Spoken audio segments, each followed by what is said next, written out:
Yeah. So, okay, we're all laughing because we all have heard this. So, I said, listen, I'm sure you're a Nazi. You need to let that go. You can't bring that in the workplace. You might want to hear this too, Lawrence. This is kind of funny. And he says, I'm not kidding. He says, why would you say that? I had a Jew girlfriend I made love to. And I said, oh, you might not want to actually ever say that in the workplace. And he goes, no, I said it wrong. I fucked it up, didn't I? Oh, shit. He says, why would you say that about me? I had a Jew girlfriend. I fucked a Jew. And I was like, I said, you can't say that. And he said, I made love to a Jew. So, you guys, the stuff that I confront at any given day, on any given moment, and like, if I fire a guy for saying something like that, I could probably get away with it. It's Arizona. But I could actually, like, it's okay to say that. That's not against the law. And then if I haven't warned him for it yet and given him a follow-up warning, you can't terminate somebody for saying that. So I hope it doesn't come down as like tolerance. We were pretty intolerant of it, but we're kind of like, God damn, how do we get along with somebody? He had like action figures up on his desk. I thought he was the most entertaining fucking dude he's ever been here, right? But what are you gonna do? And no ill will towards the guy. I mean, I think we all liked him. It was just kind of, what do you do with that? I don't even know how you put that back in the box.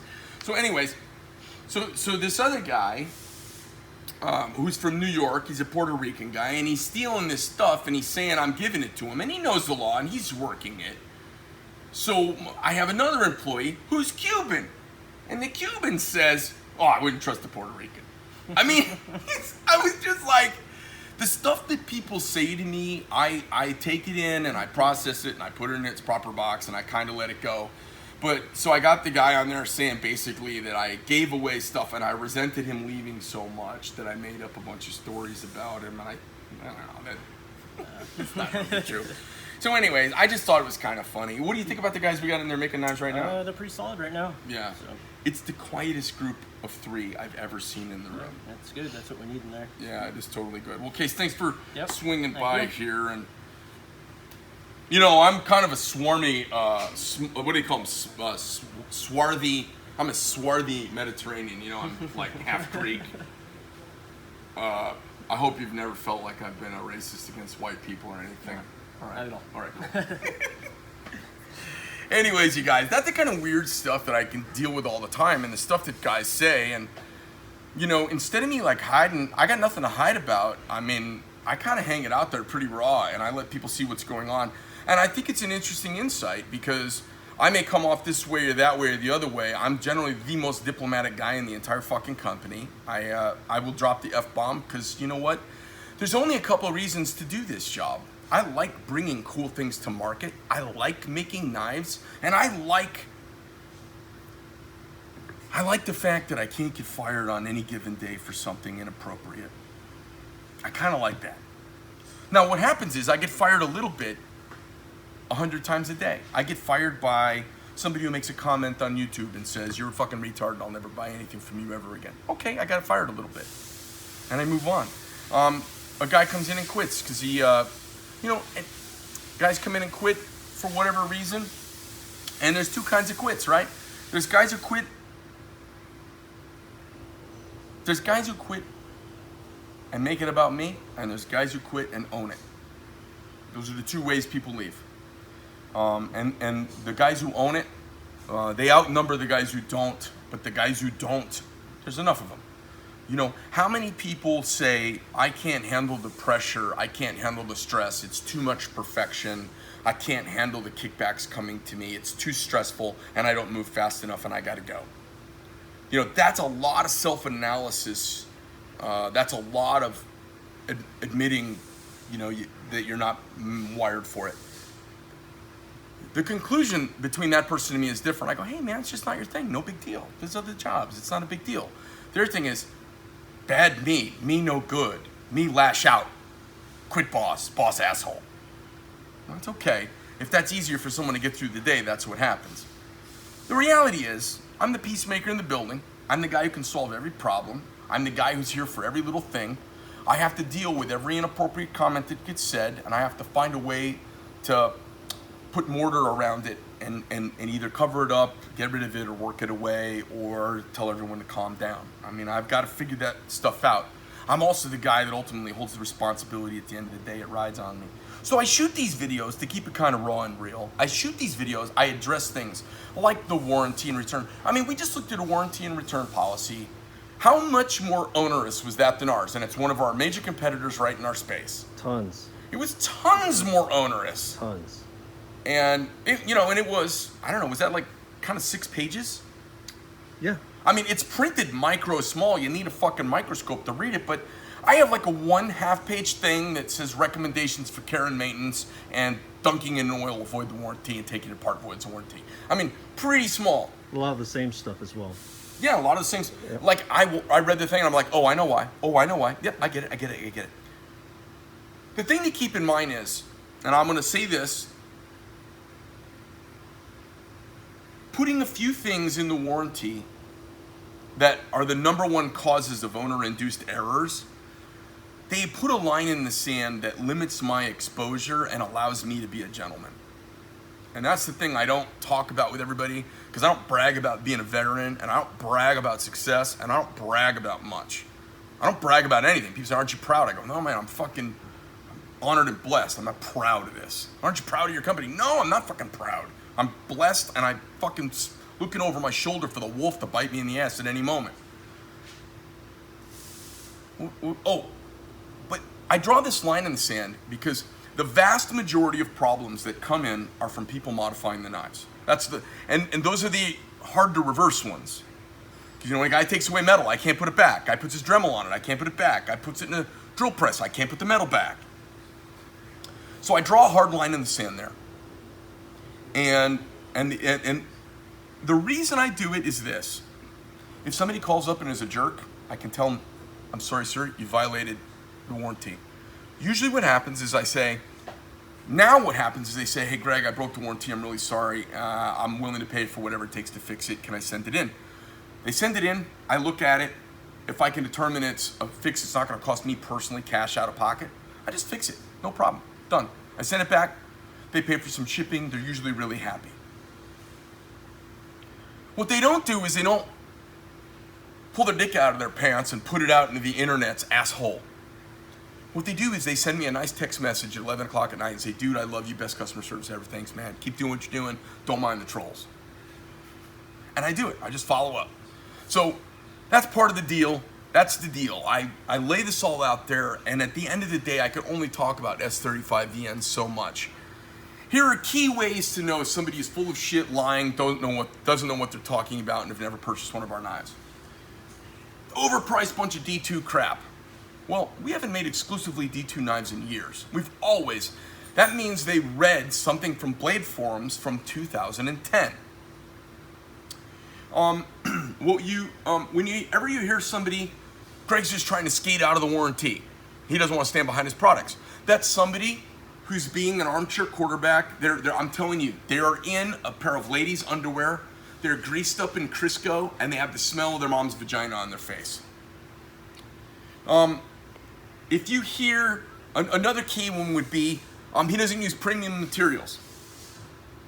S35 and CPM 3V and 6AL 4V tie and titanium hardware, those are the industry standard for premium.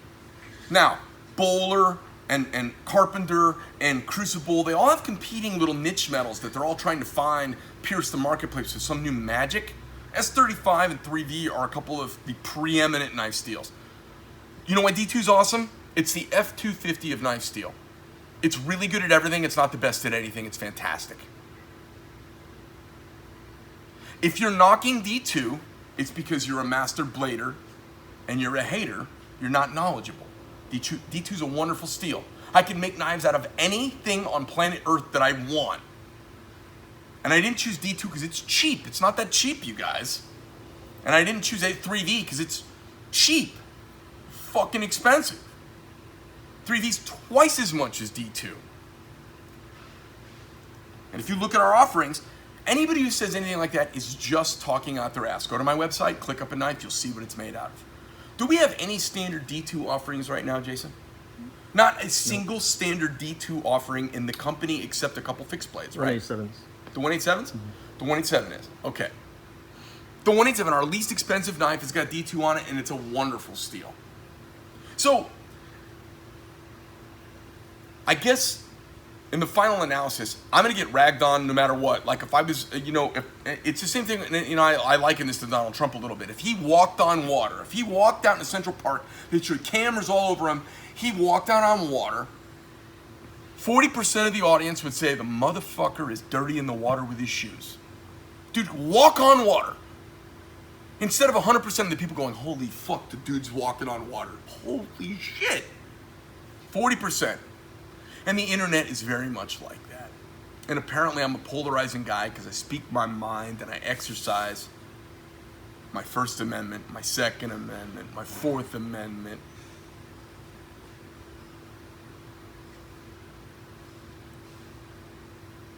Fascinating. Did I miss anything, Jason? No. You seen any other little kooky things that I have to deal with? Yeah. What else have you seen? Just that times 10, what you said, because that was just a tip. It's hard to believe the stuff that I deal with, right? Right. Like, guys, I've had stuff happen where dudes walk in and basically fire themselves. So, like, Greg, I gotta fire myself. I just can't. I'm too embarrassed to ask for a pass on this. Jason, you got let go, didn't you? Yeah, well, It was a mutual let go, but it was a let go, wasn't it? Yeah. You came in and a little squeaky point in your life. Sorry, Yep. This is autobiographical. And we're putting knives together, and I didn't think it was fair to myself or the company, and I thought it was, yeah. And you left with such grace that when we had a spot that we thought was that you might be interested in, we called you back, huh? Yep. Guys, I tell you, I just do what I can to accommodate everybody. We got somebody right now we're carrying a little bit who knows they shouldn't be here. And we're carrying them to give them time and us time to make the change that we need to make. And they're being a gentleman about it. And we're, of course, gentlemen about it. So, Lawrence, you've seen this, right?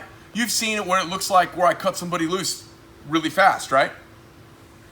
And pushed on me pretty hard about it, too. Thing is, he wasn't privy to the side banter that had already gone on, and we made the right decision. And now the opposite's going on, right? Yeah, and I mean, you didn't know me as much, and you know me more now. Hopefully I get credibility from you for having watched the two versions of it happen. Oh, absolutely. Yeah, this is fantastic. Well, they both make sense. This guy's a very different person than the first character you're talking about. And the first guy would have been fine. Come on, hop on camera, man. I don't know if you guys know, Lawrence is actually, he's an actor. Sometimes. I know. I need my fucking beret when you get on here. So many bald guys. Yeah, I know. I thought somebody was saying, I thought he was a cross-dresser, and then they told me he'd had a gender reassignment surgery, and I was like, That's what I guessed. he looks like a dude. He doesn't look like he was a chick. Like, usually, you can tell when, like, you see chicks that used to be dudes, you're like, oh, I see penis and football on that guy. When I played field hockey, I was the starter for 3 years. Right. But usually you don't see like people when they go, that's a gender reassignment. You go, what? How is that possible? Unless you go to Thailand. But because I was like, no, that can't be gender reassignment. And then they said, and the reason what happened, it was a communication gap. They said he was a lesbian, and I was like, Well, that's true. right. Oh, you don't know. But then it turns out he's a thespian, and then I saw his reel. He's an actor. Yeah. That was what we call long setup. Sorry about that. So Lawrence, It works. Lawrence, you good? All right, see you, man. So and Lawrence is a black guy. I hired him. Greg wore it down though. I wasn't my black wasn't deep enough. Fuck, man. So tell him what you did before your last job. You mean? On the road, man. Oh yeah. Well, I did stand-up comedy. Is that what you mean stand-up? Yeah, the comedy? stand-up. How long did Yeah. you professional stand-up? For how long? I did 15 years, man. Yeah, 15 years. years. And yeah. And see, that's what it takes to last around here. You gotta have a fucking comedic nature. And then Jason's a funny fucker, but he's like a sideline funny He's fucker. the funniest guy here. He's just not professional about it. Yeah, he's a funny heckler. He's like I wouldn't want to get in a heckling the battle bowl with full him. of dicks was pretty funny earlier. That was pretty good. What's that? The bowl full of dicks earlier. Yeah, that was pretty good.